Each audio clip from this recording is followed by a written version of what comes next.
para quienes ya son papás, que es la vida y la salud de nuestros pequeñines desde el ambiente intrauterino. Muchas gracias por la bienvenida, muchas gracias por la asistencia. Vamos a empezar con este taller de monitoreo fetal electrónico. Yo lo llamo una práctica virtual porque en realidad la parte teórica es muy corto, muy cortito lo que vamos a ver aquí de parte teórica. Lo que vamos a hacer más es ejercicios que ustedes puedan aplicarlos, analizarlos y solventar cualquier inquietud que tengan en el transcurso de esta presentación. Quiero pedirles que por favor participen durante los casos prácticos, especialmente porque eso me va a dar a mí la certeza y la retroalimentación de lo que ustedes están aprendiendo. Entonces, ¿puedo empezar ya, Pau?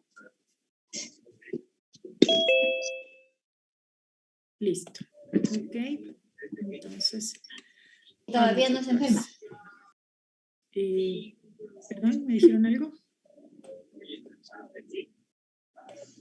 Bueno, apaguemos los micrófonos que no están activos en este momento, por favor, de quienes no están hablando. Tenemos ahí un ruido. Muchas gracias. Bien.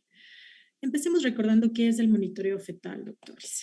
Pues bueno, el monitoreo fetal no es otra cosa que una prueba de bienestar fetal. Esto quiere decir que es un medio o una herramienta a través del cual los médicos tenemos una retroalimentación de que el feto está en buenas condiciones. Y cuando hablamos de buenas condiciones, me refiero especialmente al buen estado de oxigenación en el ambiente intrauterino. El monitoreo fetal electrónico es una prueba que se realiza idealmente durante la labor de parto. Por ello, la mayoría de las clasificaciones hablan de la monitorización fetal intraparto, porque esta es su mayor indicación. Lo conocemos también como un marcador agudo de hipoxia fetal. Pues ustedes deben tener muy claro de que tenemos, además del monitoreo fetal electrónico, otras pruebas que se consideran pruebas de bienestar fetal. Les doy un ejemplo. El Doppler, la flujometría Doppler, ¿sí? De la que todos deben haber escuchado, el Doppler de la arteria umbilical, el Doppler de la cerebral media, el Doppler del ductus venoso, y si no lo han hecho, pues más adelante ustedes van a ver que los estudios Doppler son una prueba un poco más avanzada que nos permite, en cuando tenemos un monitoreo categoría 2, ampliar el conocimiento sobre la hemodinamia fetal. Especialmente queremos saber el grado de hipoxemia, hipoxia o posible asfixia fetal. Así pues, sabiendo que existen otras pruebas, quizás un poco más avanzadas de bienestar fetal, nosotros hemos llegado a clasificar al monitoreo como una prueba de bienestar fetal que actúa como un marcador agudo de hipoxia fetal. ¿Qué quiero decir cuando digo marcador agudo? ¿A qué me refiero?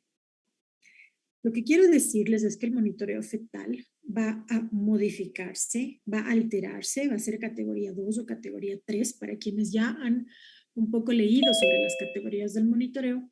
Es decir, no va a ser normal cuando el feto está ya en hipoxia, ¿sí? O asfixia, ¿de acuerdo? Hace un momento les dije que habían otras pruebas de bienestar fetal, por ejemplo, el Doppler. Al Doppler se lo conoce como un marcador crónico de bienestar fetal. Eso quiere decir que hay enfermedades en las que el bebé tiene ya un grado de hipoxemia, ¿sí? Por ejemplo, en la restricción del crecimiento intrauterino, cuando el bebé está muy pequeño en el ambiente intrauterino, o en la preeclampsia, no tiene una buena oxigenación debido a que las arterias uterinas están espásticas, y pues el Doppler se va alterando poco a poco. No pasamos de un Doppler normal a un Doppler reverso o a un Doppler patológico en un solo tiempo. Son pasos que van acompañando la historia natural de la enfermedad a medida que el bebé se va quedando más pequeño, más pequeño, más pequeño, más restringido, comienza a adaptar su hemodinamia hasta que desarrolla signos de insuficiencia cardíaca. Entonces, el Doppler pasará de un feto chiquito en el que era normal a un feto pequeño pero insuficiente cardíaco en el que ya es patológico. Sin embargo, el monitoreo fetal electrónico va a ser normal todo el tiempo. ¿Hasta cuándo? Hasta cuando el feto muestre signos de cambios en la hemodinamia, hasta cuando el feto esté realmente hipóxico, ¿sí? Por eso decimos que es un marcador agudo. Y esto no quiere decir que sea un mal método, al contrario, es un método sencillo, económico, costo efectivo, que lo podemos aplicar todos los médicos generales, los ginecólogos, los maternofetales, y que nos sirve para saber in situ y en ese momento si debemos tomar alguna medida durante la labor de parto que pueda evitar la asfixia perinatal. ¿Sí? Recuerden que prevenir la asfixia perinatal es fundamental, puesto que la asfixia perinatal es la causa más importante de parálisis cerebral. Es decir, que si durante el parto el bebé sufre algún grado de asfixia, tiene un monitoreo categoría 3 con meconio espeso y que esto tuvo repercusión sobre su hemodinamia, nosotros tendremos un recién nacido que no tiene la capacidad adecuada de un desarrollo motriz normal, un desarrollo neurológico normal, que a los 2 años no va a hablar, no va a caminar y no va a tener sus funciones motrices adecuadas a la edad de un niño de 2 años. ¿Sí? Entonces, esto nos permite recordar a nosotros por qué es importante el monitoreo fetal electrónico, porque es nuestra obligación conocer y saber evaluar el monitoreo y saber cuándo lo aplicamos. ¿Sí? Como les decía, la mayor indicación es de intraparto. Ustedes van a ver que en la práctica, cuando nuestras pacientes presenten, por ejemplo, amenaza de parto prematuro a las 28 semanas, no estarán nuestras pacientes en labor de parto, pero el monitoreo también nos sirve para evaluar parámetros aislados, como la frecuencia cardíaca, la cantidad de contracciones que hay en 10 minutos, ¿sí? Que serían otras pocas indicaciones de la monitorización fetal. Entonces, la principal indicación es la evaluación del bienestar fetal durante la labor de parto.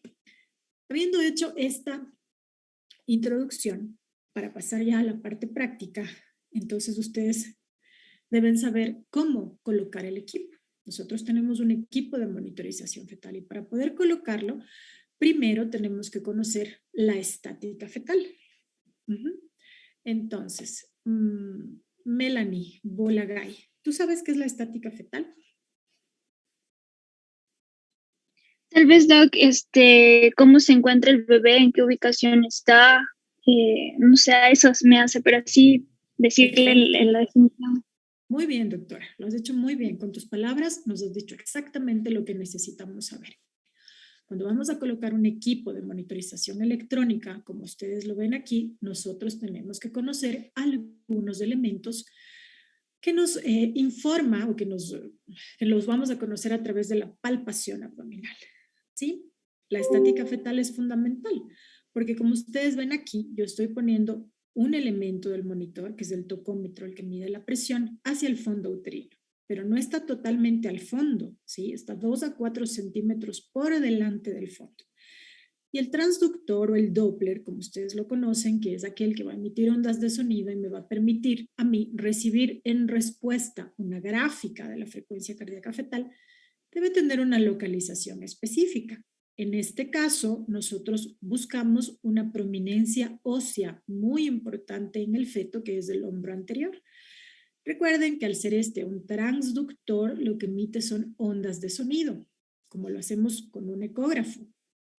Y el sonido, como ustedes deben recordar, se transmite por vía aérea, por vía ósea y también tenemos transmisión de ondas de sonido en el líquido. Eso quiere decir que al yo colocar el transductor sobre la piel, espero que las ondas de sonido se transmitan a través del líquido amniótico y luego debo buscar una prominencia ósea, en este caso es el hombro anterior del feto, para que a través del hueso puedan permitirme un retorno del sonido de la frecuencia cardíaca fetal que va a ser representado en el monitor de manera gráfica. ¿Ok? Entonces, si el fetito está encefálico, dorso izquierdo, por ejemplo, pues muy fácil, la mayoría de fetos, el 90%, van a tener esta presentación y posición y pues ya sabré yo dónde debo colocar el equipo. Pero si este mismo feto estuviera pelviano y yo pretendo colocar alrededor o por debajo del ombligo el transductor, es muy probable que este transductor me quede a nivel del muslo fetal y no voy a tener un adecuado retorno de la onda de sonido. ¿Sí? Por ello, para poder colocar adecuadamente el monitor, tener un buen registro, un registro de monitorización fetal electrónica que sea evaluable, tengo que conocer la estática fetal. La estática fetal yo la puedo conocer clínicamente por palpación abdominal. Y aquí un punto de corte. Michelle Albuja, ¿a partir de qué edad gestacional hacemos monitorización fetal electrónica? recuerdo, doctor, ¿verdad? ¿Alguien que lo recuerde? Pueden levantar la manito, vamos a participar.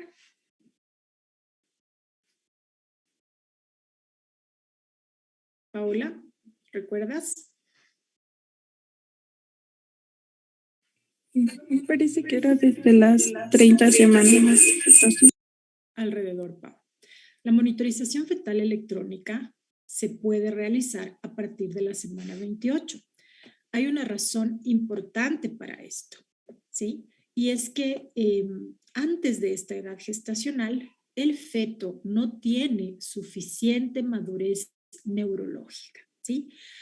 ¿Por qué queremos que el feto tenga una buena madurez neurológica? ¿Qué tiene que ver eso con el monitoreo fetal electrónico? Pues los parámetros que vamos a evaluar, como la reactividad o aceleraciones y la variabilidad, son el resultado de la interacción entre el simpático y parasimpático. Y esa adecuada interacción entre los sistemas nerviosos simpático y parasimpático del feto se consiguen a partir de las 28 semanas. Las 28 semanas de la gestación son muy importantes, porque además es el momento a partir del cual nosotros hablamos de un prematuro extremo versus un prematuro, nada más. Antes de las 28 semanas, los prematuros son extremos. Y si el prematuro es extremo, no está ni neurológica, ni física, ni bioquímicamente maduro. Y por lo tanto, el riesgo de mortalidad y de morbilidad es altísimo. Después de las 28 semanas, el pronóstico vital de un feto mejora considerablemente, ¿sí? Entonces, no tiene mucho caso realizar una monitorización fetal electrónica como prueba de bienestar fetal previo a la semana 28, porque los parámetros que nosotros queremos evaluar con la monitorización, los que nos hablan de si realmente hay una hipoxia o una asfixia fetal, no van a poder representarse por la falta de madurez neurológica, ¿sí? Asimismo, a partir de la semana 28 es posible determinar la estática fetal con las maniobras que ustedes ya conocen. Aquí tienen una imagen clásica de las maniobras de Leopold. Las maniobras de Leopold no se hacen antes, no tiene sentido hacerlo porque la pared uterina es muy gruesa, el feto es un móvil, un ovoide todavía muy pequeño, en el que se nos va a hacer muy difícil la palpación de las distintas estructuras fetales, ¿sí? Entonces, desde hoy ustedes ya saben que las 28 semanas son un momento muy importante en la gestación, el inicio del tercer trimestre, el momento a partir del cual nosotros podemos hacer monitorización fetal electrónica y evaluarla adecuadamente, y el momento a partir del cual nosotros podemos hacer maniobras de Leopold para determinar la estática fetal. Bien, ahora hablemos entonces de las cosas importantes de la estática fetal. Aquí, en el típico caso del fetito, pues yo coloco aquí el transductor y por acá el tocómetro. Pero si el feto está transverso, oblicuo, pelviano, no puedo colocar en sitios específicos el equipo. Tengo que saber si el feto está pelviano, transverso, cuál es su situación. Para ello ustedes tienen que recordar elementos fisiológicos del feto. El primero es conocido como la actitud fetal. Este es un fetito en actitud fetal clásica. De hecho, a esta posición del feto se le llama actitud fetal. ¿Cómo es la actitud fetal? Es una flexión activa, ¿sí? La actitud es la manera en la que se disponen las partes del feto dentro del útero, tratando de formar un ovoide. Y este ovoide, que luego va a ser el móvil fetal, se consigue solo si el feto está en flexión activa. Fíjense cómo el feto está flexionando el mentón sobre el apéndice cifoides, los brazos sobre el tórax, los antebrazos sobre el tórax, brazos sobre el antebrazo, muslo sobre la cadera, piernas sobre el muslo, ¿sí? Entonces hay una total flexión activa y esta debe mantener en cualquier situación en la que esté. Lo contrario a la flexión se llama deflexión. ¿Recuerdan este término? Este término lo utilizamos cuando hay problemas en la tensión del parto y decimos, es que el feto estaba deflexionado, por eso le operaron. Eso quiere decir que especialmente la cabecita del feto no mantuvo esta actitud de flexión, sino que se estiró y estuvo de bregma, estuvo de frente o estuvo de cara. Y eso dificulta la tensión del parto normal. Por eso la actitud fetal es importante. Y el monitoreo fetal puede alterarse en un parto que está prolongado, en una fase activa o en una fase latente que se prolonga debido a que el feto está en deflexión. Por eso es importante que ustedes sepan todo esto, porque si el monitoreo se altera y la labor de parto se prolonga, usted debe encontrar la causa para poder solventarla, corregir los problemas que usted identifica y de ese modo permitir que el bienestar fetal se rescate. ¿Ok? Ahora, actitud fetal, flexión activa, formamos un ovoide o móvil fetal. Hablemos ahora de la situación fetal. Recuerden qué era la situación fetal. Era la relación que existía entre el eje longitudinal del feto, y el eje longitudinal de la madre, que sería en este caso el eje longitudinal. Por ello, sabemos que existen en teoría 2 o 3 situaciones fetales, dependiendo de la literatura que revisemos. La situación longitudinal, la situación transversa y la situación oblicua, ¿sí? En estos casos, yo quiero que se fijen, el transductor debería ir aquí, que este es el hombro anterior. En una situación transversa, el transductor debería ir aquí, que es el hombro anterior. Y en una situación oblicua, el transductor debería ir aquí, que es el hombro anterior, ¿sí? Que es la prominencia ósea más importante.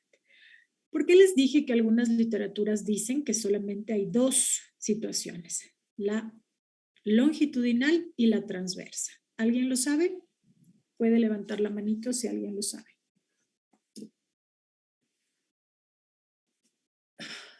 Vamos. Gina, gracias. Porque al momento de que el feto llega a moverse ciertos centímetros, puede que el autor no lo considere tanto o bien longitudinal o bien transversal, sino puede ser una mezcla de los dos. Entonces, al momento en que se gire tal vez unos cuantos grados, tal vez el momento de querer poner el monitoreo no vaya a ser tan notorio, por así decirlo. ¿Me explico? Sí, te comprendo. No es específicamente la respuesta, pero tienes una idea aproximada. Ivana. Era porque en la oblicua generalmente se corrige y vuelve a quedar longitudinal, me parece. Perfecto. Es porque la labor de parto, el momento que el útero se contrae, el útero es como un motor. De hecho, las contracciones o la dinámica uterina, que es el término correcto, hacen que la posición oblicua se vuelva longitudinal, ¿de acuerdo? En pelviano o encefálico, pero las contracciones, la dinámica uterina, corrigen la situación oblicua, ¿ok? Y por ello, algunos autores dicen que finalmente, en términos de parto, existen solo 2 situaciones, la longitudinal y la transversa, porque la oblicua se va a corregir durante la labor de parto. Bien. Ahora, las maniobras de Leopold, ¿cuántas son? 4. ¿Cuándo se realizan? Ya lo saben, a partir de las 28 semanas. ¿Qué información brindan? Ya lo saben. Nos hablan de la estática fetal. Y ustedes ya saben ahora, o ya recuerdan, qué era la estática fetal. Ahora hablemos de algo también que es importante, la presentación. La presentación no es otra cosa que la parte del feto, ¿sí? Aquí ven la cabeza, aquí ven la parte pélvica, aquí ven el hombro, ¿sí? Entonces es la parte del feto que se presenta o que se aboca al estrecho superior de la pelvis materna o canal del parto. En otras palabras, la presentación es la parte del feto que está más cerca del canal del parto, ¿sí? La manera en la que el feto quiere salir durante el parto. Y para ello nosotros tenemos 3 presentaciones. De vértice, ¿de acuerdo? De vértice, que es lo más común. Vértice quiere decir que el bebé está en actitud de flexión activa, ¿sí? Y que por lo tanto, al estar su cabecita muy flexionada, muy pegado el mentón al apéndice sifoides, hacia el canal del parto me está presentando el occipucio, ¿ok? Eso significa de vértice. El 96.8% de los bebés al parto llegan en presentación de vértice, ¿ok? Son cefálicos, por supuesto, en presentación de vértice. Tenemos los que llegan en presentación podálica o pelviana, alrededor de un 2.5%, y de hombro, un 0.4%. Estos son los fetos que están en transverso. El feto que está en transverso, ¿qué me puede presentar al canal del parto? El hombro, ¿de acuerdo? Entonces existe la presentación cefálica de vértice, pelviana o podálica y la presentación de hombro. En estos dos casos, la situación del feto es la misma, longitudinal, aunque me presenten un distinto polo. El feto tiene una sola situación y tiene dos polos, el polo podálico y el polo cefálico. Aquí está al revés, el polo podálico y el polo cefálico, pero solo puede presentar una parte al canal del parto. ¿Ok? Y aquí tenemos el feto transverso, que en este caso estaría de hombro. Pregunta para ustedes, doctores. Esto es de razonamiento. María Gabriela Tello. ¿Las maniobras de Leopold aplican para los fetos en transverso?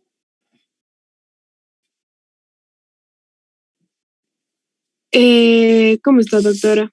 O sea, sí van a aplicar, pero van, o sea, por ejemplo, no van a ver si está encajado, ¿no? Obviamente no va a estar encajado el niño. Entonces sí se van a aplicar para como que ver dónde, cómo está ubicado.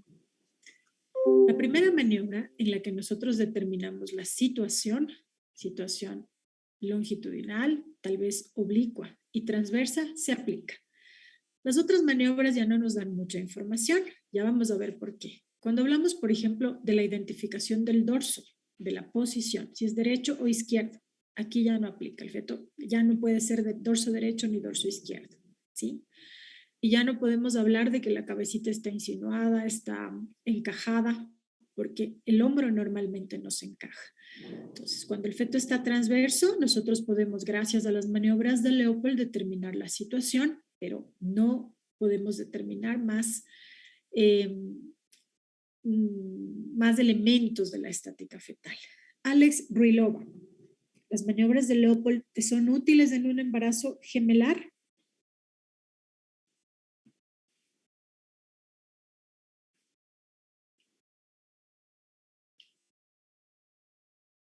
Brandon Chávez.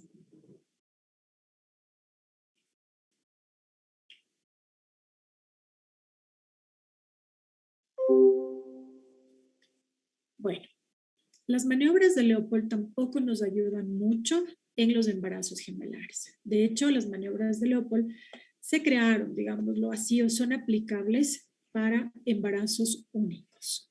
¿Sí? Bien.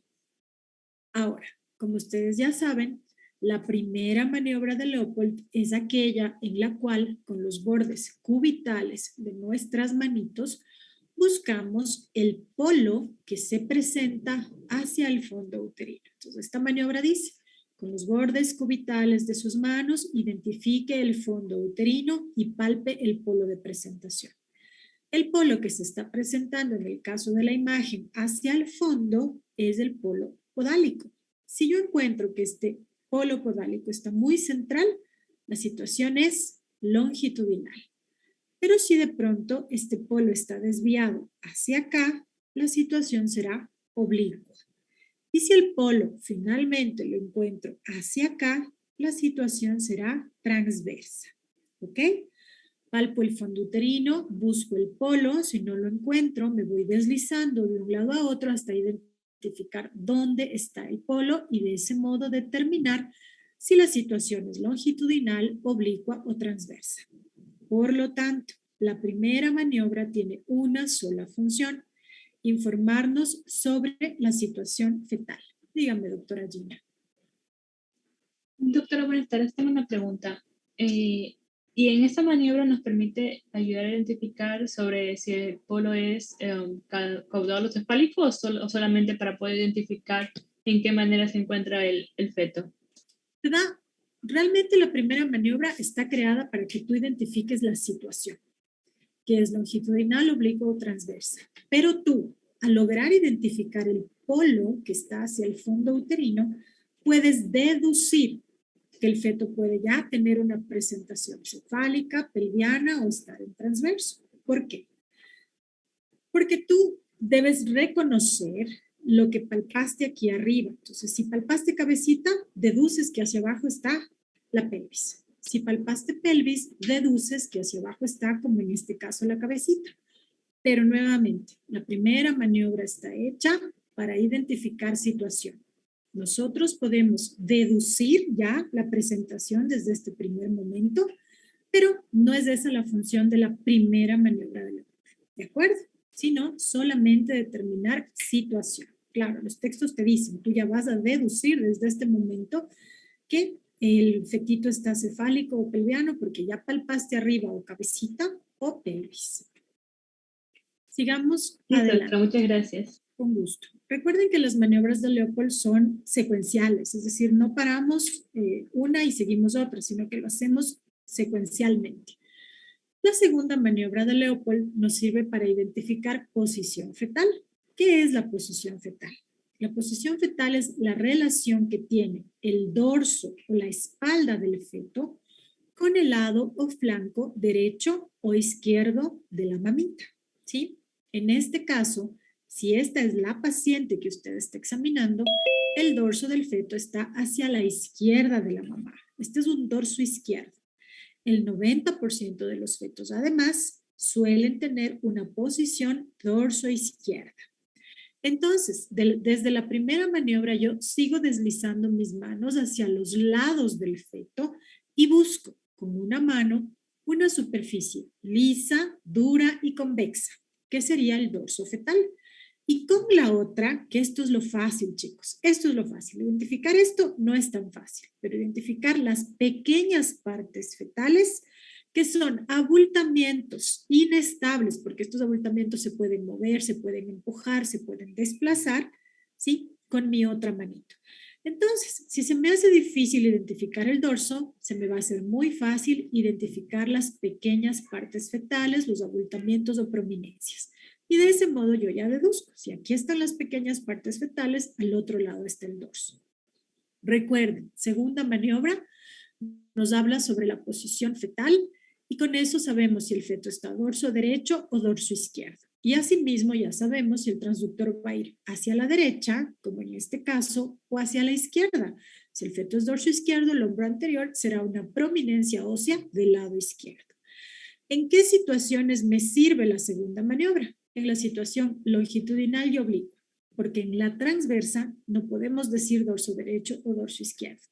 Pero aquí va un secreto. Esto no está descrito en las maniobras de Leopold, pero los fetos que están en transverso suelen ser dorso superior o dorso inferior.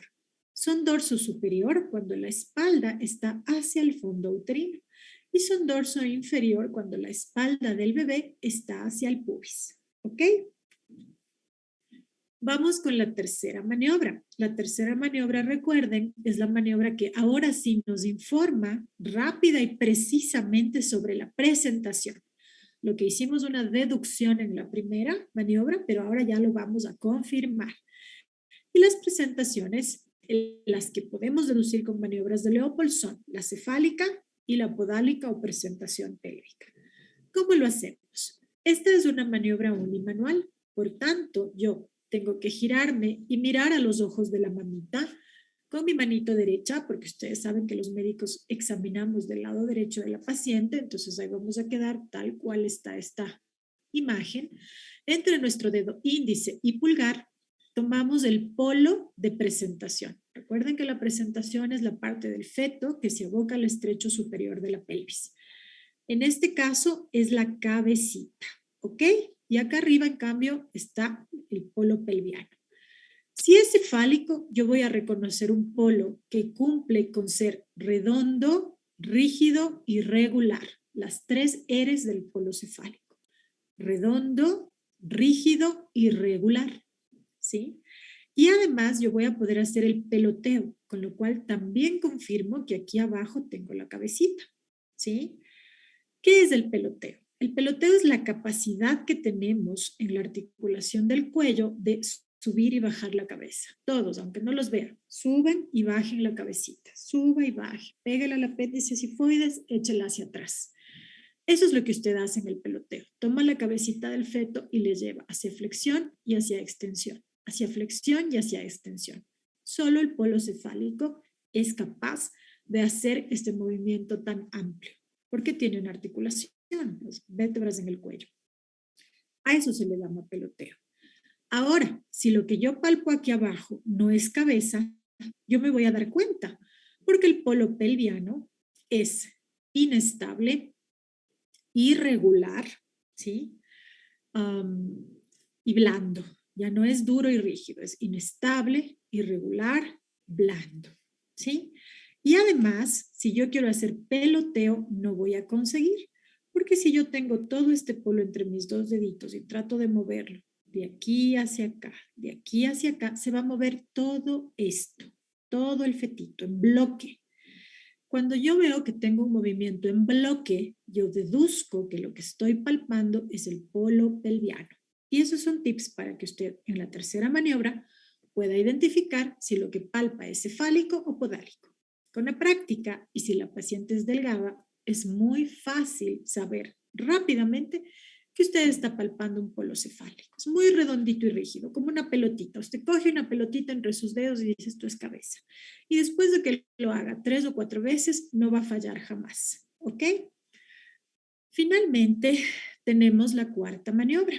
En la cuarta maniobra nosotros miramos hacia los pies de la mamita, ¿sí? Y repetimos la primera maniobra, pero del pubis hacia arriba. Ya no lo hacemos a nivel del fondo. Lo que hicimos en la primera maniobra lo hacemos, pero desde el pubis hacia el apéndice sifoides de la paciente. ¿Qué hacemos con la cuarta maniobra? Identificar la altura de la presentación. Aquí no importa si la presentación es cefálica o pelviana, las alturas que nosotros conocemos son siempre las mismas. Móvil, insinuado, encajado y profundamente encajado. ¿Cómo sé yo cuál de estas presentaciones estoy palpando? Bueno, pongo mis manitos hacia el pubis, palpo el polo de presentación, sea el cefálico o pelviano, y comienzo a rechazar. Llevo la cabecita hacia atrás, hacia atrás. Si la cabecita o la pelvis se rechazan fácilmente, la presentación es móvil. Si la cabecita yo la siento muy pegada al borde superior del pubis y se rechaza con menos facilidad, la presentación está insinuada. Solo sabemos con determinación, en el caso de la cabeza fetal, si atravesamos menos del 50% del parietal, decimos que está encajado. Si está más del 50% del parietal detrás del hueso púbico, está profundamente encajado. ¿De acuerdo? En las presentaciones pelvianas no tenemos puntos de referencia. ¿De acuerdo? ¿Sí? Bien, entonces la cuarta maniobra sirve para la altura de la presentación. Y hasta aquí todo ha sido importante. Quizás esta para el monitoreo es la un poquito menos importante. Pero hasta la tercera es importante, porque en este caso, miren, ustedes tienen un feto que está dorso derecho. Esto ocurre casi solo en el 10% de los casos. Entonces, para empezar, ya no es hacia la izquierda el transductor, es hacia la derecha de la mamá. Y asimismo, si el feto no estuviera cefálico, si estuviera pelviano, este punto de aquí no estaría tan abajo, no estaría tan cerca del pubis o del ombligo, sino que estaría por encima del ombligo. Si usted divide en 4 cuadrantes, estaría en el cuadrante superior. Y ese sería el sitio para la colocación del transductor. Por ello, las maniobras de Leopold y el conocimiento de la estática fetal son fundamentales al momento de realizar el monitoreo fetal electrónico. Ahora, no confundir la altura de la presentación con los planos, ¿sí? Los planos de Hodge o los planos de Lee. La altura de la presentación evaluada por vía abdominal es móvil, insinuado, encajado y profundamente encajado. Los planos de presentación de Hodge, primer plano, segundo plano, tercer plano y cuarto plano, se evalúan por vía vaginal en la labor de parto cuando hacemos el tacto vaginal. ¿Ok? ¿Por qué les digo esto? Porque mis internos todavía se confunden. Bien, todos estos links van a quedar, me imagino, para su consulta más adelante si ustedes quieren ver cómo colocar el equipo y cuáles son los aspectos básicos. ¿Ok? Ahora, hablemos de la colocación del equipo. Ya sabemos si el feto está cefálico, pelviano, izquierdo, derecho y cuál es su altura de presentación. Recordar que para colocar el equipo de monitorización fetal, la paciente debe estar sentada o debe estar recostada con la cabecera elevada entre 30 y 45 grados. ¿Por qué las mamitas que tienen ya 28 semanas o más no deben estar en decúbito dorsal o decúbito supino? Porque el útero ya tiene un peso importante, de por lo menos 2 kilitos. Y este útero va a comprimir los grandes vasos, aorta y cava, ¿sí?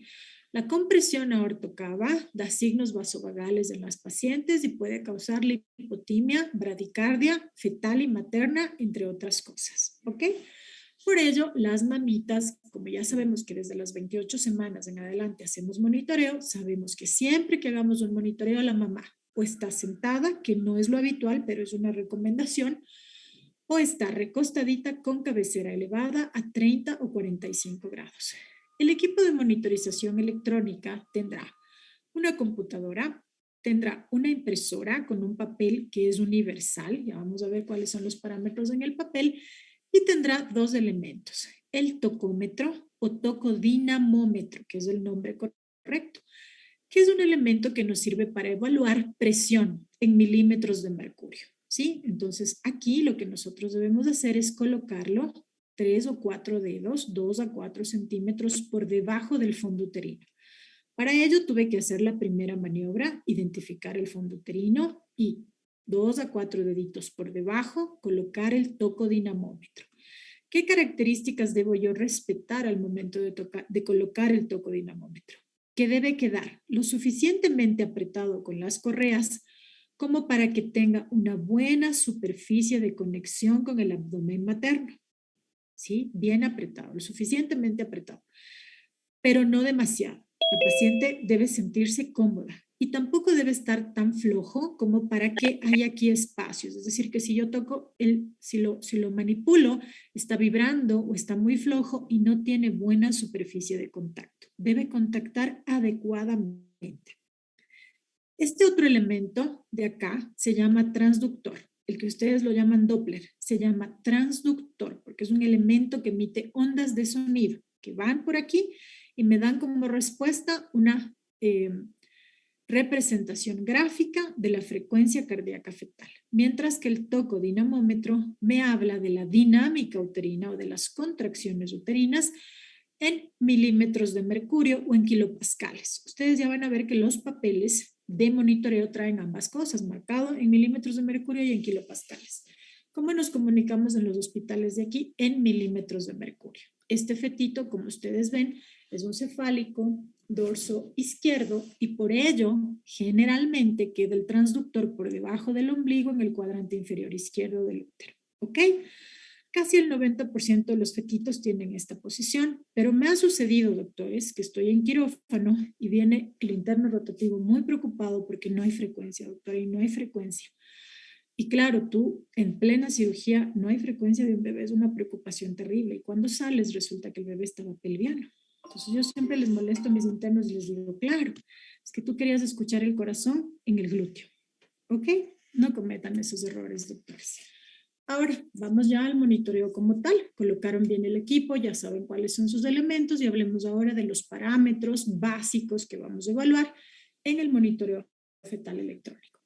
El parámetro más importante, el que más información nos da y por ende el que más nos preocupa, siempre será la frecuencia cardíaca fetal basal. ¿Sí? Entonces, Génesis Vaca, cuéntame, ¿cuál es la frecuencia cardíaca fetal basal normal?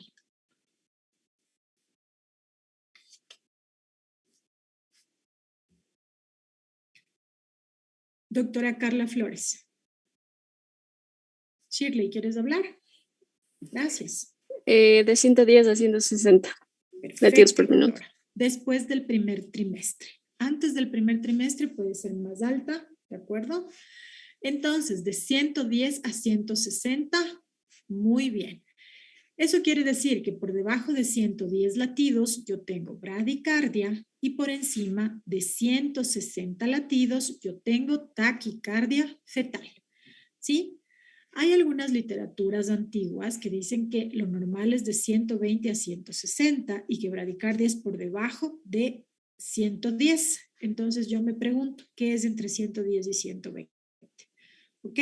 El consenso es que la frecuencia cardíaca fetal basal normal es, como lo ha dicho la doctora Shirley, de 110 a 160. ¿Sí?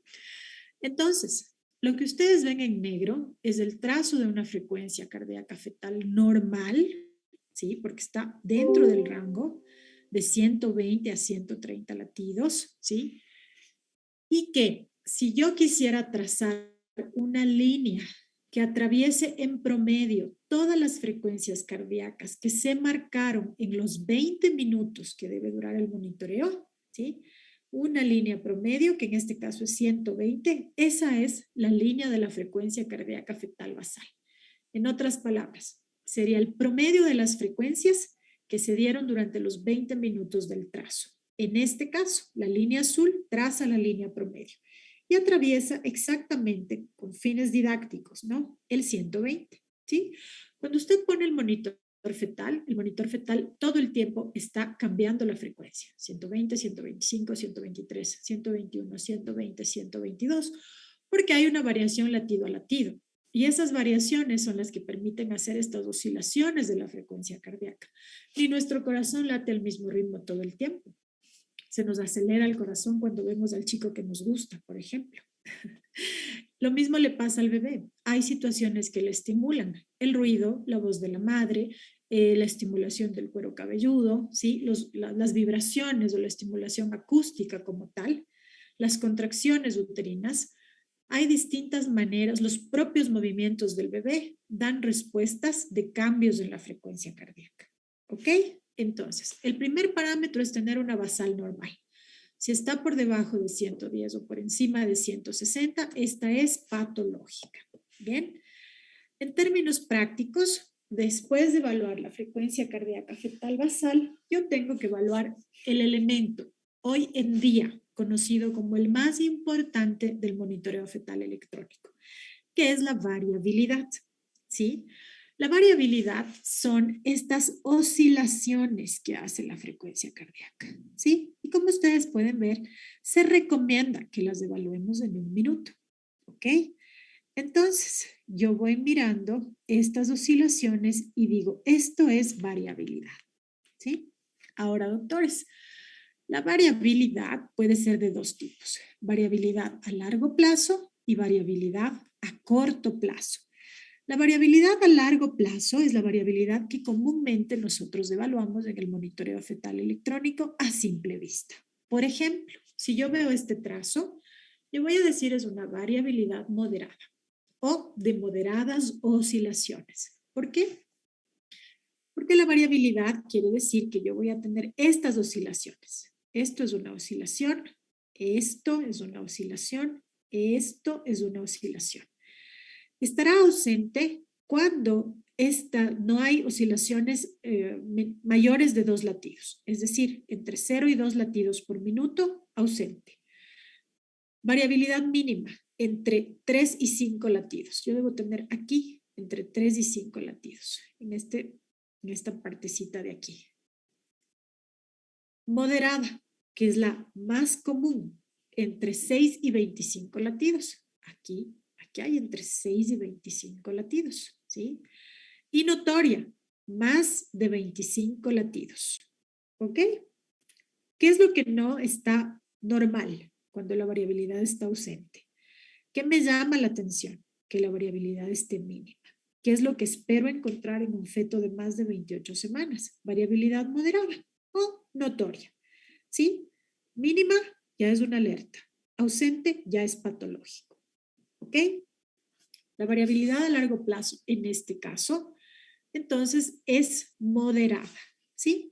Algunos autores dicen que usted debería tomar un minuto y hacer 2 trazos, desde el pico más bajo de frecuencia cardíaca hasta el pico más alto. En este caso fue 135 latidos, este punto más bajo, y este punto más alto fue 152 latidos.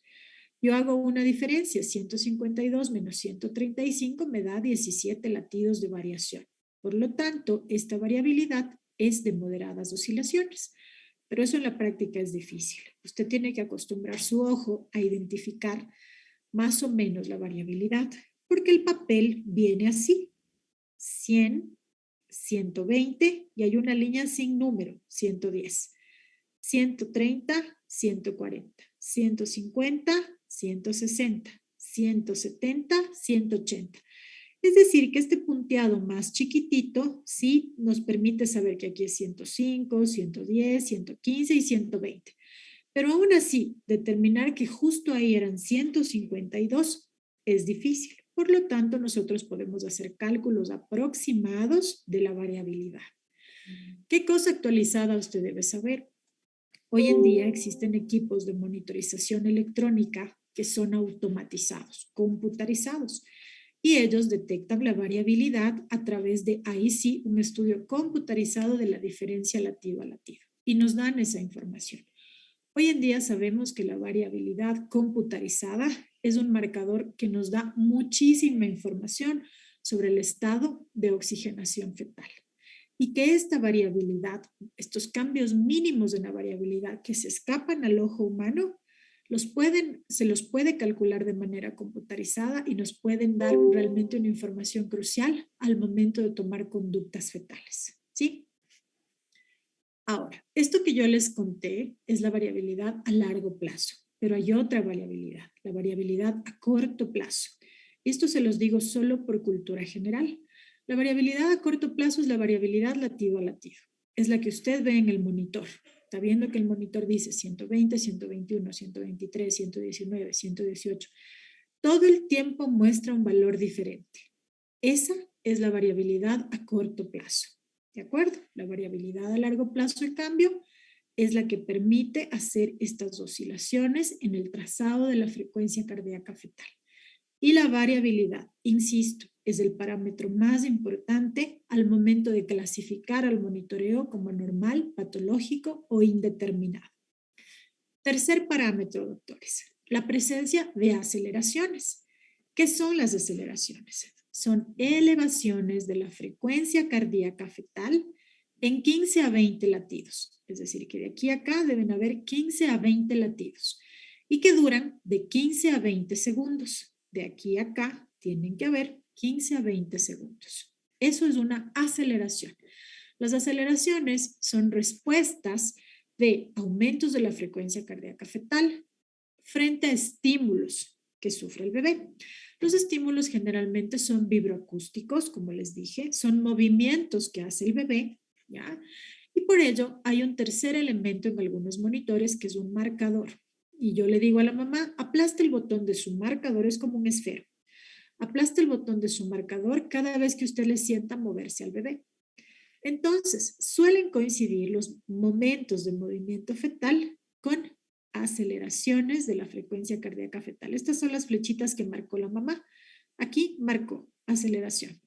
Aquí marcó aceleración. Aquí marcó aceleración de la frecuencia cardíaca fetal. ¿Ok? Son nuestras respuestas al estímulo las que provocan aumento de la frecuencia cardíaca fetal. Repito, la aceleración es el incremento abrupto de la frecuencia cardíaca fetal en 15 a 20 latidos y que dura de 15 a 20 segundos. En un trazo normal, las aceleraciones deben estar presentes. Aquí hay una aceleración, aquí hay otra aceleración, aquí hay otra aceleración.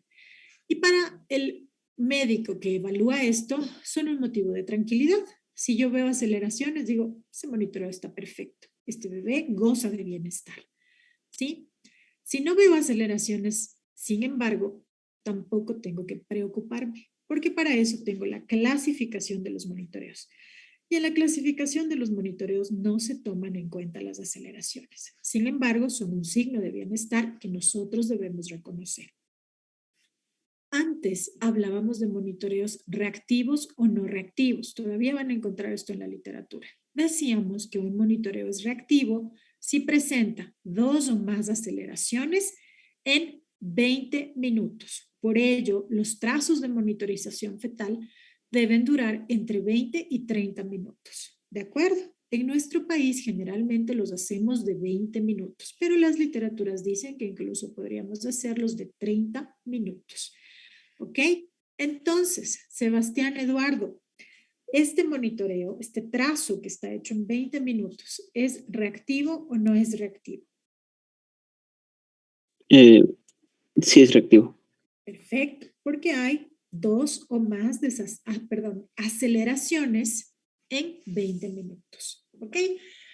Paola Quintero, si en este trazo de 20 minutos hubiese una sola aceleración, ¿es reactivo o no es reactivo?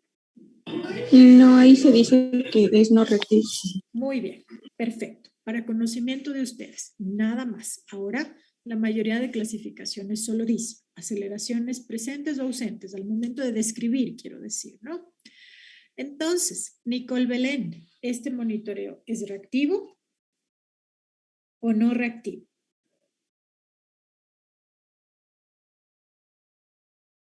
Sí es reactivo. ¿Cuántas aceleraciones identifica usted, doctora Nicole Belén?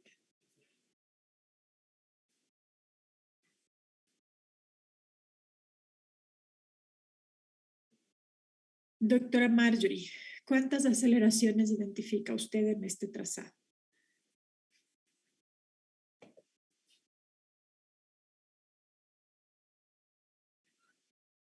Bueno, 1, 2, 3. Quienes en sus casas respondieron 3 estuvieron en lo correcto. Por lo tanto, el monitoreo es reactivo. ¿Ok? Bien.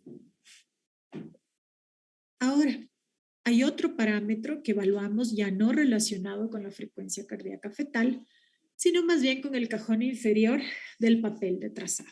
¿De acuerdo? Entonces hay un cajón superior, como ustedes ven aquí, que se refiere a la frecuencia cardíaca y que marca de 60 a 200 latidos por minuto. Y tenemos un cajón inferior en el que nosotros vemos aquí toco dinamómetro, y en el que tenemos de 0 a 100, en este caso, milímetros de mercurio. También podemos tener otros valores aquí marcados como kilopascales, pero cuando encuentren de 0 a 100, hablamos de milímetros de mercurio. Y aquí abajo lo que se va a evaluar es la dinámica uterina. Para hablar de la dinámica uterina, yo tengo que recordar un concepto fundamental. ¿Sí? Durante el embarazo, obviamente yo no quiero que el útero se contraiga, sino hasta el momento del parto. Pero ¿qué les parece si yo les digo que el útero no está flácido durante el embarazo? Cami García, ¿sabes qué es el tono uterino o qué es el tono en general? ¿Recuerdas qué es el tono?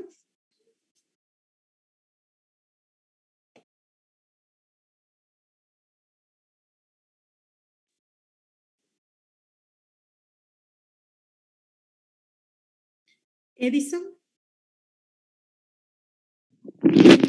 El tono en este caso podría ser la contracción que podemos sentir o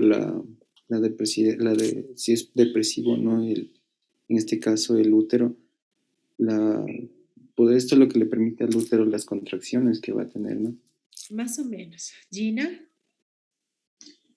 El tono, como general, lo podemos definir que es el estado fisiológico basal que no está ni muy contraído ni muy, por decirlo, flácido, sino es Muy un bien. estado fisiológico normal. Exacto, es un estado intermedio, por eso le decimos el estado de semicontracción. Todos los músculos de nuestro cuerpo tienen un tono, tanto los lisos como los estriados. Si no tuviéramos tonos, estuviéramos flácidos, chorreados por el mundo. Y para no estar así, tenemos que tener tono. Por eso cuando hacemos ejercicio decimos voy a tonificar. Asimismo, el útero, que es una víscera hueca, que para recordarles a ustedes tiene músculo liso, tiene un tono. Y ese tono es un estado de semicontracción permanente, que generalmente está entre 12 y 20 milímetros de mercurio. Por eso cuando ustedes ponen el equipo para iniciar el estudio, usted pone start o inicio y luego auto cero. Cuando usted pone auto cero, pasa esto. El tocómetro, la gráfica del tocómetro cae a 0. Dígame, doctora. ¿Alguien me quiere preguntar algo? ¿Ya no? Bueno, cuando usted pone aquí encerar o iniciar, aquí han puesto un auto cero, puedes hacerlo en cualquier momento. El tocómetro cae a 0 y comienza a elevarse poco a poco, para reconocer el tono basal del útero. Aquí yo tengo una contracción de 100 milímetros de mercurio en un trazo de aproximadamente 10 minutos, porque además de la hora, empezó 2:30, está marcando o está corriendo el papel a 2 centímetros por minuto, ¿sí? Y acá ya son las 12:37. Entonces, todo este trazo tiene alrededor de 10 minutos y 10 minutos es el tiempo en el cual yo tengo que evaluar la frecuencia de contracciones. 10 minutos es un valor específico, ¿de acuerdo? Entonces, el tono basal de este útero es de alrededor de 15 milímetros de mercurio. Y eso es totalmente normal. A partir de ahí, yo puedo tener contracciones. En este caso, hay una de 100 milímetros de mercurio. ¿Ok? Listo. Entonces, el útero no es que está siempre en cero. Si es que aquí yo pongo el monitor y todo el tiempo me marca 0, es probable que el tocodinamómetro esté funcionando inadecuadamente o que el equipo esté mal colocado.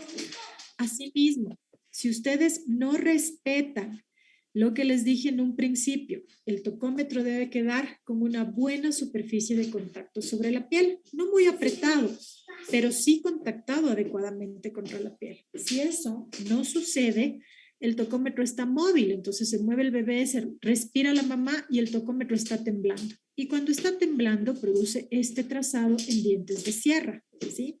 O en dientes de tiburón. Cuando usted ve esto, automáticamente sabe que la dinámica uterina no es evaluable porque el equipo no está funcionando bien o el tocodinamómetro está mal colocado. ¿Ok? Aquí está bien colocado. Hay una contracción de 100 milímetros de mercurio en 10 minutos. Solo cuando estamos en labor de parto, es decir, embarazo a término, paciente en fase activa o fase latente, nosotros podemos hablar de dinámica uterina, normodinamia, hipodinamia o taquisistolia.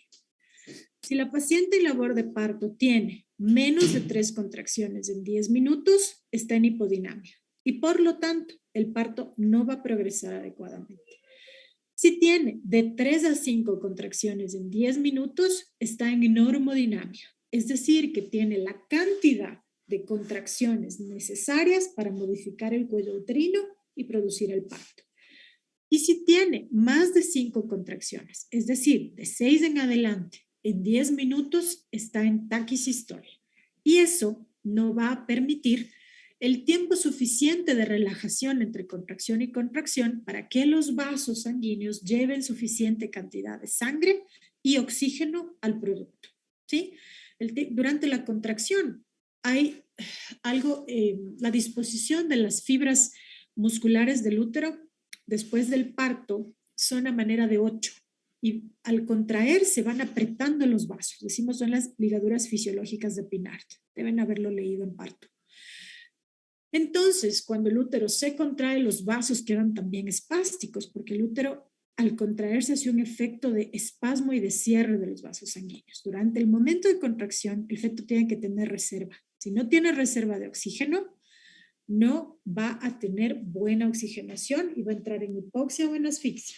Con más de 6 contracciones, el feto o el útero no les permite a los vasos relajarse e irrigar y llevar el suficiente oxígeno al producto. ¿Ok? Ahora, si la paciente no está en labor de parto, de repente está con una amenaza de parto prematuro, yo no puedo hablar de hipodinamia, normodinamia ni taquisistolia.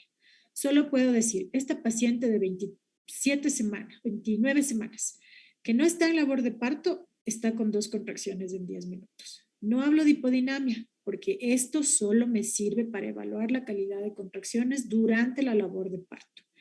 Antes de la labor de parto, la presencia de contracciones es patológico. La paciente no debe tener contracciones antes de la labor de parto. ¿Cuáles contracciones no debe tener? Las contracciones efectivas, las que tienen más de 50 a 60 milímetros de mercurio, porque existen contracciones fisiológicas desde las 13 semanas de gestación, que se conocen como, ¿quién me quiere decir cómo? Levante la manito si alguien desea participar. María Gabriela. Doctora, si no estoy mal, son las contracciones de Braxton Hicks. Muy bien, María Gabriela, te felicito. Son las contracciones de Braxton Hicks y las de Braxton Hicks son fisiológicas. Son contracciones aisladas de menos de 40 milímetros de mercurio y que tienen una característica fundamental, la más importante que les diferencia de la dinámica uterina de la labor de parto o patológica, que es que no duele. Si usted le hace un monitoreo y se encuentra con 4 o 5 de estas y la paciente no siente, no le duele, son de Braxton Hicks. ¿Ok? Y son fisiológicas. Pero si es de 50, por aquícito nomás, o estas mismas son 4 o 5 de estas y le duele, esas ya no son de Braxton Hicks. Esas probablemente se deban a irritabilidad uterina. El útero se irrita y comienza a querer contraerse patológicamente cuando hay procesos inflamatorios e infecciosos. Por ejemplo, la coriamnionitis. ¿Ok? Fuera de esas condiciones, ¿sí? Más de 60 milímetros de mercurio son efectivas en la labor de parto. Y solo deben estar presentes en la labor de parto. Si estamos hablando de pacientes que están con embarazos prematuros, son patológicas. Es decir, son amenazas de parto prematuro. Ok. Bien, entonces, hipodinamia, normodinamia y taquisistolia son parámetros que se evalúan durante la labor de parto. El último parámetro del monitor fetal, antes de pasar a los ejemplos prácticos, es la presencia o ausencia de desaceleraciones. Y a saber, tenemos 3 a 4 tipos de desaceleraciones conocidas, que son descensos de la frecuencia cardíaca fetal en respuesta a hipoxia o a otros estímulos en el feto. En este caso, ustedes tienen la típica desaceleración temprana, ¿sí? Decimos que las desaceleraciones tempranas no son patológicas y son aquellas que ocurren en la mayoría de los casos durante el periodo expulsivo, porque tienen una razón en especial, que son la compresión de la cabeza fetal. Como todos ustedes recordarán, los huesitos de la cabeza fetal no están totalmente soldados, ¿sí? Entonces los huesitos van moldeándose para que la cabecita fetal pueda salir por el canal vaginal o canal del parto.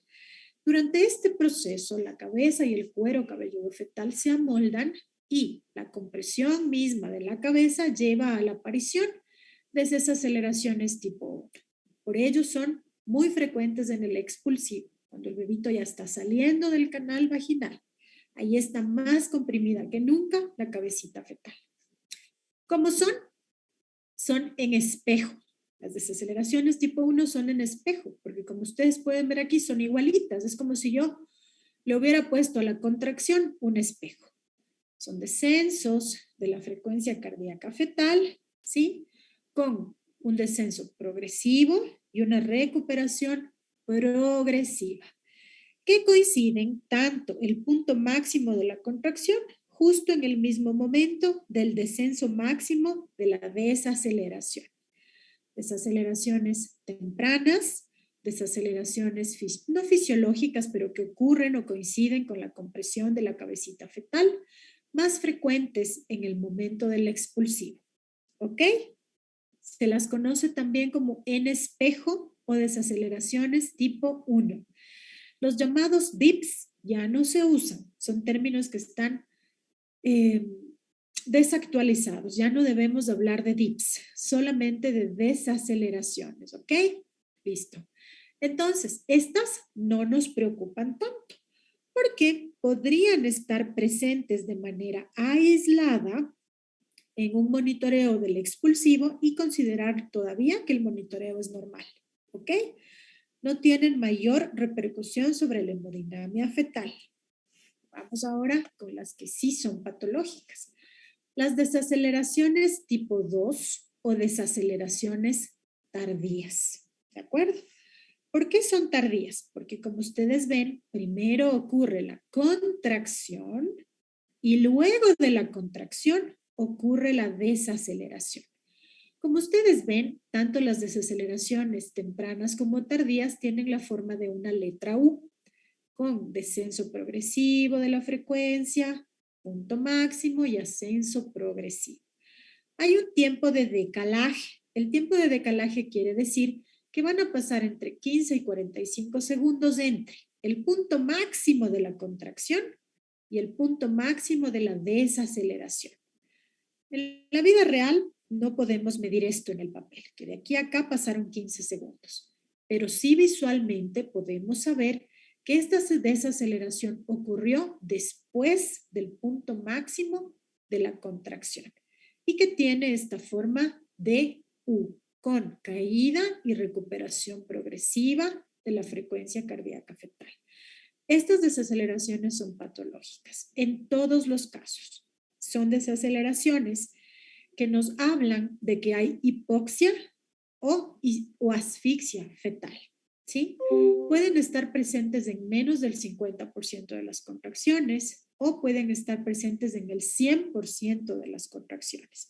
Y eso nos debe llevar a tomar decisiones, como por ejemplo, parto expedito, terminación del embarazo por cesárea, suspensión de la oxitocina y de toda sustancia que esté promoviendo el aumento de la actividad uterina.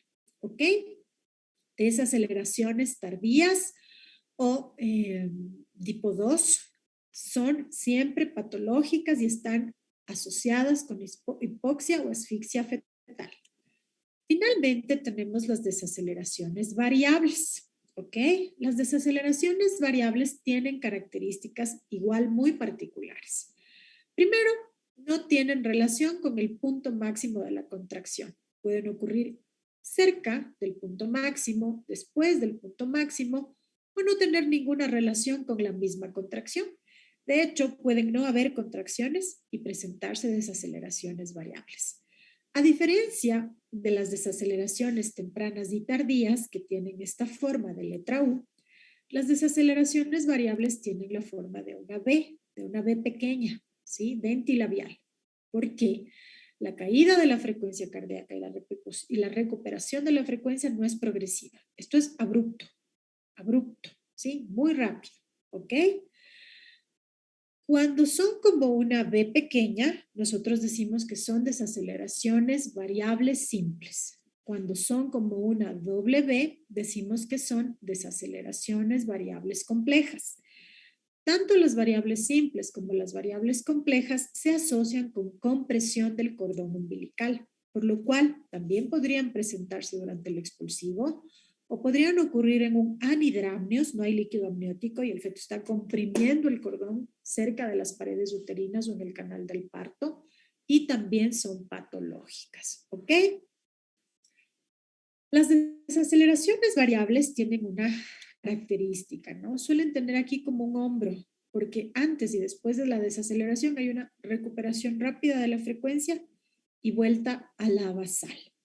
Y recuerden, no tienen relación con el momento de ocurrencia del pico máximo de la contracción. Se las llama también funiculares.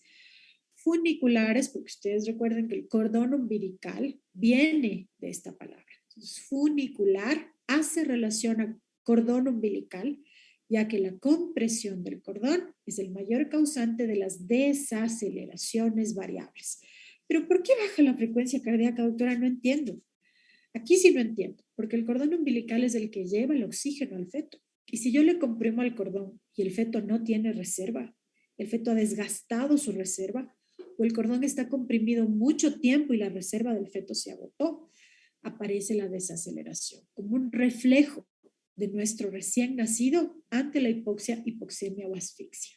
Finalmente, doctores, ¿cómo clasificar los monitoreos fetales de intraparto según la ACOG? Esta es la que más usamos porque es la más fácil de todas. Categoría 1, normal. Categoría 2, indeterminado. Categoría 3, anormal. ¿Qué es el normal? Es cuando la línea basal está entre 110 y 160. Es decir, la frecuencia cardíaca es normal. La variabilidad es moderada, es decir, eso es buenísimo. Y pueden estar presentes o ausentes las desaceleraciones tempranas. Acuérdense que estas no tienen gran repercusión sobre la hemodinámica del feto, pero no deben haber desaceleraciones ni tardías ni variables. En un monitoreo categoría 3, en cambio, hay ausencia de variabilidad. Recuerden que les dije que la variabilidad es lo más importante a la hora de decidir qué tipo de monitoreo tienes. Porque en el monitoreo tipo 1, la variabilidad debe ser moderada. Pero cuando no hay variabilidad, cuando no está presente la variabilidad, tu monitoreo es silente, ¿sí? Tú tienes ya un categoría 3. Que no haya variabilidad es patológico, ¿ok? Y además pueden estar presentes las desaceleraciones, variables o tardías de forma recurrente, o también puedes tener bradicardia. También podríamos tener un patrón sinusoidal, que es esa variabilidad, ya la vamos a ver en un ejemplo más adelante, que lo llamamos premortem, ¿sí? Ahora, si la variabilidad está alterada, es mínima, por ejemplo, tienes apenas una variabilidad mínima, tú ya lo puedes catalogar como en categoría 2.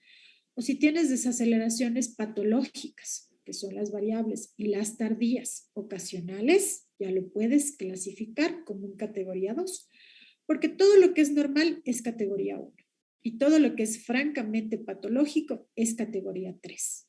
Todo lo que queda en medio es indeterminado, ¿sí? ¿Y por qué es indeterminado? Porque realmente necesitamos ampliar los estudios. Los estudios se amplían, por ejemplo, con estudio Doppler, con estudio del pH del cuero cabelludo fetal. Aquí generalmente hacemos estudio Doppler. Y con eso ampliamos la investigación del estado hemodinámico y de oxigenación fetal. ¿Ok?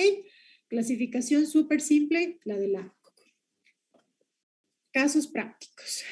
Muy bien, vamos a empezar. A ver, mis doctores. Ahora sí, vamos a participar. ¿Está bien? Comencemos contigo, Alex. Este es un monitoreo fetal en un embarazo de término. Como tú sabes, el trazo dura 20 minutos porque eso es lo que dice el protocolo. Lo que quiero decirte es que en este trazo tú tienes 20 minutos. Dime, doctor, a tu ojo, ¿cuál es la frecuencia cardíaca fetal basal en este caso? Alex.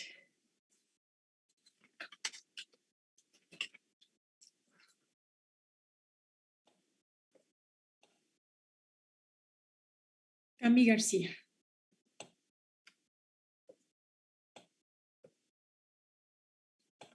Sí, doctora, ¿me puede repetir la pregunta, por favor? Claro, Cami. En este monitoreo, ¿qué te parece? ¿Cuál es la frecuencia cardíaca fetal basal? ¿No sería de 150? Muy bien, doctora. Yo diría que entre 140 y 150. Muy bien. Listo. Entonces, frecuencia cardíaca fetal basal. Segundo parámetro, Cristian Shina, me parece que es tu apellido. La variabilidad, ¿qué te parece a ti? ¿Es ausente, de pequeñas oscilaciones, de moderadas oscilaciones? Mínima. Mínima. ¿Recuerdas cuánto era? ¿Cuántos latidos había en la variabilidad mínima? Es así. Ok. Bueno, miremos en este minuto. ¿Ok? Recuerda que cada una de estas líneas pequeñitas son al menos 5 latidos. Entonces, mira aquí. Aquí hay 5, 10, 15. Solo en este minuto, aquí tú ya tienes 15. Aquí hay 15, aquí deben haber otros 15. 3 a 5 latidos debe haber aquí. Cuando evaluamos la variabilidad, tomamos el minuto más representativo. ¿Sí? Y aquí la mayoría de las variabilidades son de buena calidad. Entonces, Edison, ¿qué te parece la variabilidad nuevamente en este caso? Bueno, si es que tiene una variabilidad moderada, porque se entraba entre 6 y 25 latidos por minuto. Muy bien, aunque no podemos medir a simple vista, tú ya puedes determinar que al menos hay una variabilidad de moderadas oscilaciones. Muy bien, moderadas oscilaciones. Perfecto. Emily, ¿están presentes o ausentes las aceleraciones?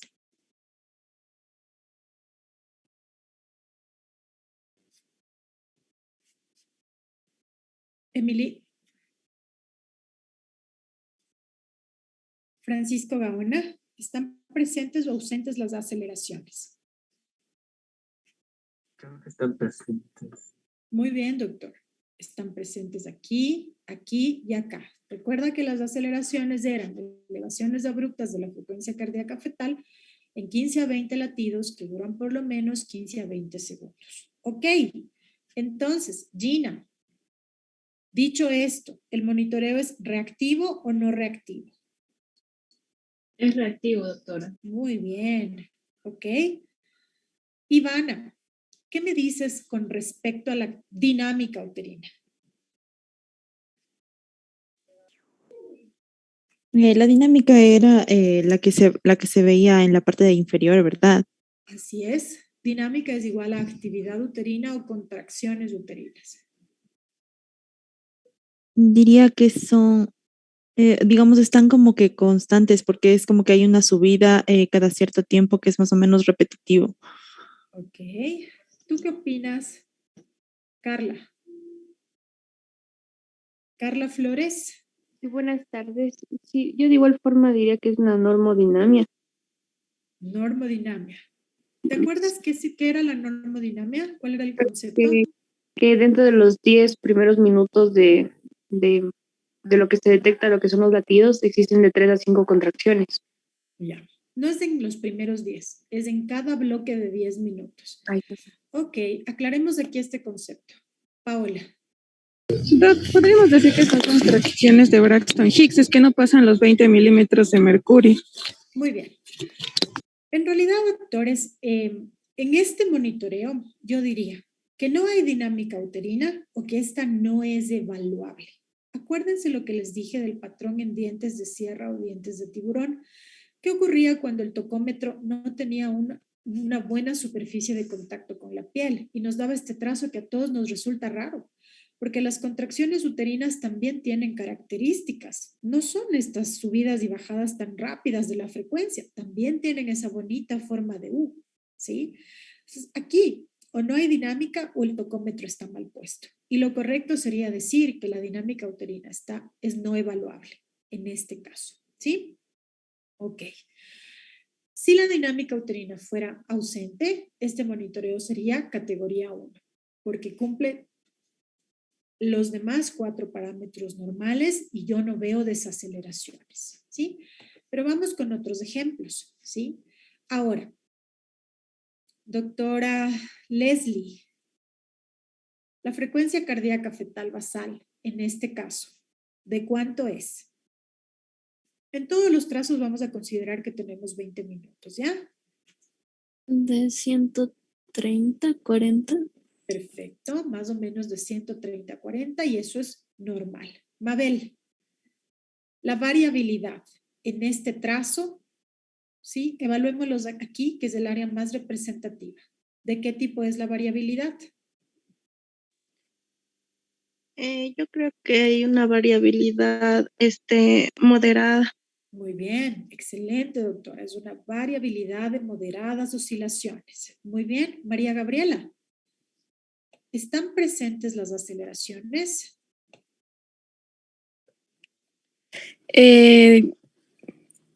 Yo creo que sí, doctor. Muy bien. ¿Cuántas aceleraciones ves? Creo que 6. Muy bien. 1, 2, 3, 4, 5 y 6. Perfecto. Con la de acá, 6. ¿Ok? Entonces, María Gabriela, ¿es reactivo o no es reactivo este monitoreo? Sí, doctor. ¿Ok? Bien. Ahora, Melanie, ¿qué me puedes decir acerca de ¿hay desaceleraciones? ¿Están presentes o ausentes? Yo creería que las desaceleraciones están ausentes, Doc. Muy bien, doctora. Y finalmente, doctora, doctora Endara, ¿Mica es tu nombre? Sí, Doc. Muy bien, doctora Mica. ¿Qué te parece la dinámica uterina? Creo que hay contracciones de Braxton Hicks. Muy bien, doctora. ¿Ok?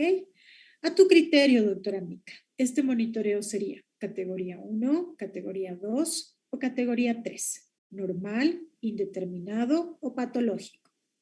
Categoría 1 normal. Muy bien. Quiero que se fijen que aquí a la mamita le dieron el marcador de movimiento fetal, coincide con elevación de la frecuencia cardíaca fetal. Se movió el bebé, elevación de la frecuencia cardíaca fetal, ¿sí? En la mayoría de los casos coincidieron los movimientos fetales con elevaciones de la frecuencia cardíaca fetal. Bien, vamos con este monitoreo. Doctora Michelle, Frecuencia cardíaca fetal basal. Estaría en un 140. Muy bien, 140 latidos por minuto. Doctora Pau, ¿qué te parece la variabilidad? Evaluemos la variabilidad aquí. Igual me parece una variabilidad moderada. Muy bien, de moderadas oscilaciones. Y acá podríamos decir, si seguimos evaluando el trazo, que es una variabilidad de pequeñas o mínimas oscilaciones, pero siempre tomamos el área más representativa, ¿sí? En la mayoría del monitoreo hay variabilidad de moderadas oscilaciones. Sebastián, ¿las aceleraciones están presentes o ausentes? Están presentes. ¿El monitoreo es reactivo o no reactivo? Sí, reactivo. Muy bien. Shirley, la dinámica uterina. ¿Qué encuentras con respecto a la dinámica uterina? Sí hay una buena contracción que llega hasta casi 50 milímetros de mercurio y también de Braxton Hicks. Ok. ¿Esta te parece la contracción? Sí. ¿Esta te parece contracción? Sí, también. Esta puede ser una contracción de Braxton Hicks. Este puede ser que la mamá se movió, se cambió de derecha a izquierda, que hubo una patadita del feto. Esta no es una contracción. Recuerden que la contracción también va subiendo poco a poco, bajando poco a poco. Estos picos abruptos pueden responder a artefactos. Se movió la mamá, tosió. Recuerden que al toser tenemos aumentos rapidísimos de la presión intraabdominal. Si todos se tocan la barriguita y tosen, sientan lo que pasa. El tocómetro está sintiendo todo eso, ¿no? Entonces aquí hay una contracción que es de 40, no es efectiva, por lo tanto, nosotros no ponemos en el reporte contracción de Braxton Hicks, ponemos dinámica uterina ausente, porque aquí no hay contracciones efectivas. Y diciendo ello, doctora, ¿qué te parece la categoría del monitoreo? Tú misma. Categoría 1. Muy bien, doctora. Ok, vamos con otro monitoreo, doctores.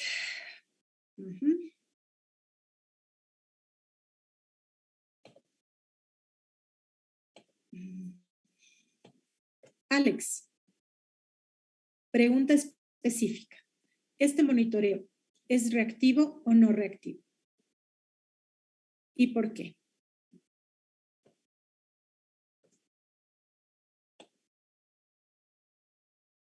Alex.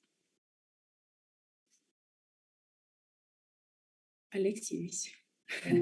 ¿Ayuda del público? Michelle. Yo creería que no es reactivo, porque para ser reactivo tenían que ser 2 o más aceleraciones entre 20 minutos o 30. Muy bien, doctora. ¿Qué te parece la variabilidad? La variabilidad podría ser mínima. Muy bien. ¿Cómo catalogarías este monitoreo? Ya podría ser en categoría 2. Muy bien, doctora. A veces la evaluación puede ser un poquito operador dependiente, pero cuando la variabilidad, doctores, cuando la variabilidad está mínima o ausente, el monitoreo no es normal. Llévense de eso para el futuro. Nadie les insiste, doctores, en la importancia de la variabilidad. Y si nos hablaran un poco más de la variabilidad, sería mucho más fácil que cuando ustedes van al internado puedan dar una categorización del monitoreo. Este monitoreo no tiene buena variabilidad. Aquí las partes más representativas del trazo tienen variabilidad entre mínima y ausente, menos de 2 latidos. El monitoreo no es reactivo. Y yo lo diría categoría 2, porque este feto no tiene bienestar en ausencia de estrés. ¿Qué le genera estrés al feto? Las contracciones. Cuando hay muchas contracciones o normalidad, normodinamia, hay episodios en los que el feto está en hipoxia, porque el útero está contraído y los vasos están espásticos, no llega sangre y oxígeno al feto. Pero en este caso no hay una sola contracción. Y por lo tanto, algo le pasa a este feto. Hay alguna razón que se me está escapando, porque no hay un factor de estrés como la dinámica uterina que le esté causando esto al feto. Este feto es un categoría, este monitoreo es un categoría 2 y necesita ampliación de estudios. ¿Ok? Reanimación fetal intrauterina. ¿Qué quiere decir la reanimación fetal intrauterina? Quiere decir que nosotros podemos poner a la mamita en semifowler, lado izquierdo, hidratarla con lactato ríngero o dextrosa, darle vibración acústica por 30 segundos, máximo 1 minuto al bebé y repetir el estudio. ¿Ya? Esa podría ser otra opción si no tenemos a la mano Doppler fetal. Si esto se repite, Doppler. Si no, si es una mamá que, por ejemplo, está en labor de parto, considerar la vía de terminación del embarazo como es la vía alta, es decir, cesárea, si no ha habido respuesta a la reanimación intrauterina. ¿Ok? Bien. Estos monitoreos son un poquito más difíciles de evaluar. Entonces, vamos con Cristian. Cristian, en este caso, ¿cuál te parece que es la frecuencia cardíaca fetal basal?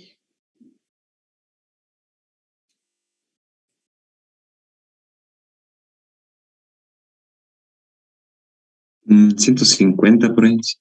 Muy bien, doctor. Entre 150 y 160, ¿no? Sí, muy bien. Ahora, Edison, ¿cómo le vemos a la variabilidad? Las oscilaciones que va haciendo la frecuencia cardíaca fetal. ¿Cómo le ves a la variabilidad? En este caso, sí tiene una variabilidad notoria. Tiene una variabilidad moderada. Moderada, bueno, ahí moderada, ¿ya? Moderada, porque esto de aquí sería reactividad. Esto de aquí sería reactividad. Usted evalúa estas oscilaciones en 1 minuto. Entonces, usted debería evaluarme, por ejemplo, aquí la variabilidad. Podrías evaluarme aquí la variabilidad. O aquí, que es un área mucho más fácil de evaluar, de moderadas oscilaciones. Muy bien, Emily, ¿qué tipo de desaceleraciones ves ahí? Aquí no hay duda que hay desaceleraciones. ¿Qué tipo de desaceleraciones ves ahí?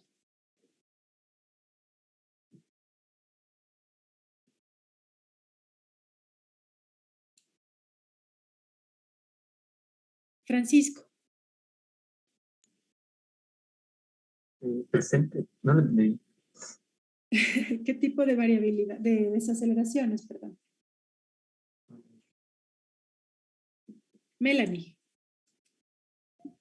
Tal vez pueden ser variables, Doc. Es que le veo como en forma de B, pero... Muy bien, doctor.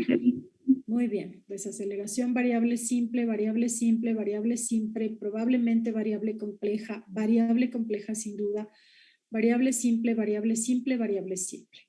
Hay desaceleraciones variables a repetición. ¿Ok? ¿Qué podemos decir de la dinámica uterina, Gina? Este es un trazo de 20 minutos.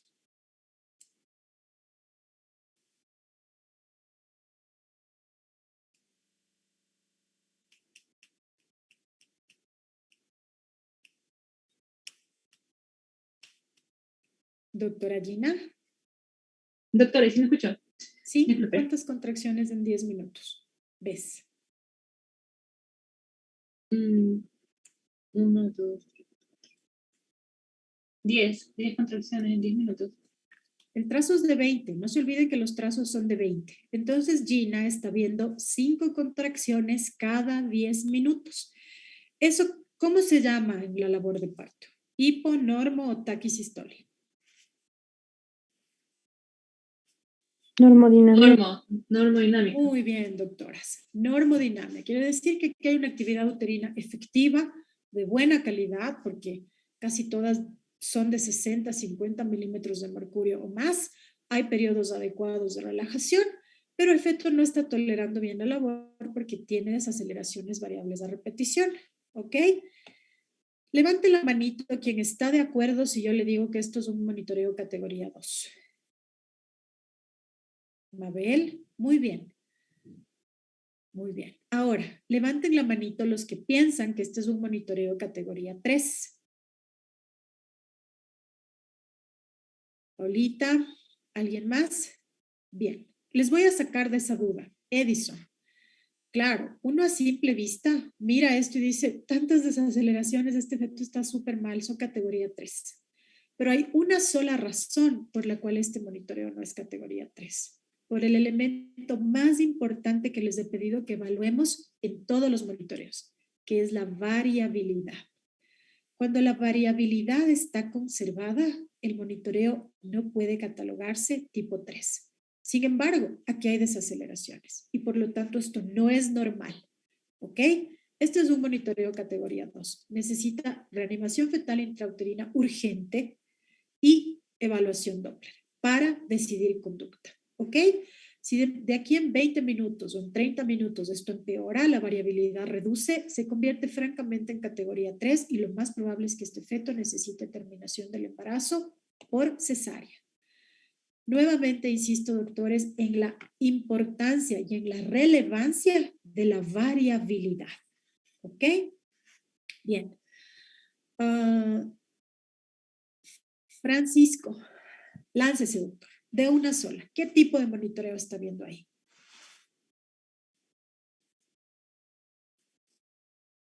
Francisco Gaona.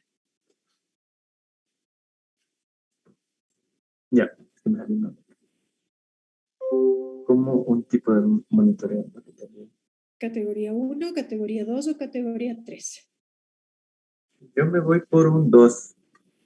Te vas por un 2. Ok. ¿Alguien piensa diferente? Levante la manito. Shirley, quiero escucharte. Que sería categoría 3, porque no hay variabilidad y, bueno, la desaceleración también que hay.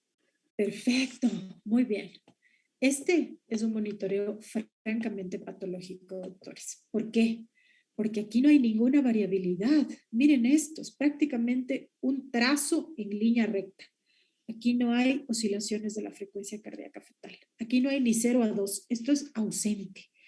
Cuando están así las variabilidades las llamamos también silentes. ¿Ok? Y nuevamente, solo con el primer parámetro, ausencia de variabilidad, esto ya es patológico. Segundo, hay desaceleraciones recurrentes, están presentes en el 100% de las contracciones y son tardías. Aquí está la contracción y por acá la desaceleración. Aquí está la contracción y por acá la desaceleración. Aquí está la contracción y después la desaceleración. Aquí está la contracción y después la desaceleración. Son desaceleraciones tardías en el 100% de las contracciones con ausencia de variabilidad y esto que ustedes ven aquí se llama una desaceleración profunda.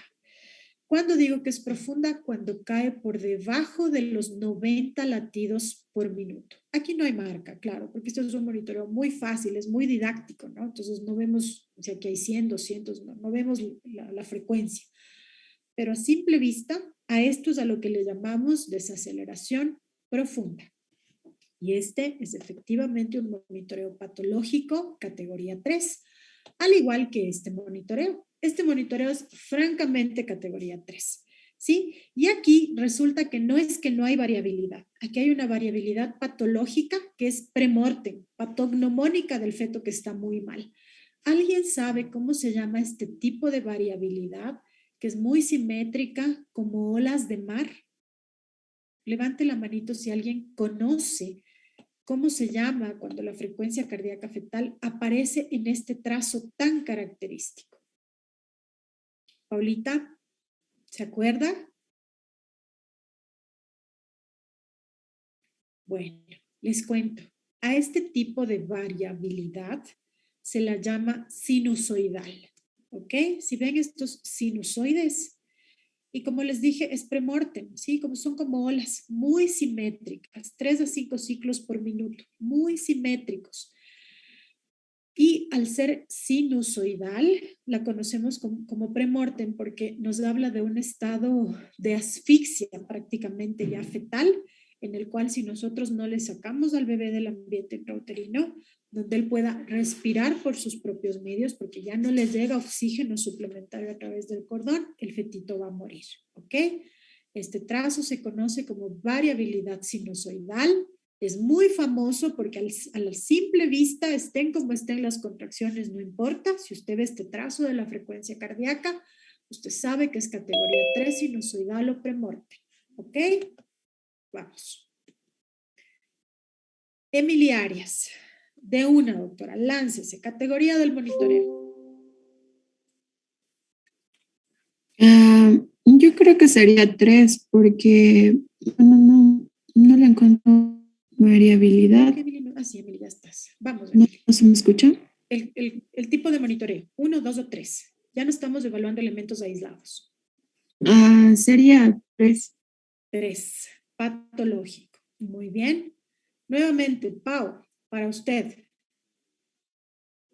¿Qué yo aquí de característico? Me parece que es un patrón sinusoidal, sería categoría 3. Doctora. Categoría 3, premorte. Ok. Bien, doctores. Creo que hasta ahí vamos a llegar el día de hoy. Yo espero que este taller práctico les haya sido de apoyo en su comprensión y evaluación, sobre todo, que eso es lo que a mí me interesa, en su evaluación del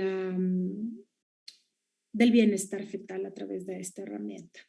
A través de Pau les voy a hacer llegar un link para un manual de autopreparación, ¿sí? Es un manual interactivo de la Universidad Católica de Chile para que ustedes puedan afinar más conceptos y puedan practicar. Ustedes entran y este manual les va poniendo ejemplos, tal como hoy lo hemos hecho, les va a hacer las mismas preguntas que yo les hice, les va a permitir contestar. Si usted no contesta bien, le va a dar la explicación de por qué no es lo que usted contesta y va a poder practicar y ir evaluando hasta que al final diga es tipo 1, tipo 2, tipo 3. Y finalmente les va a dar una ayuda para saber qué hacer. ¿Ok? Listo.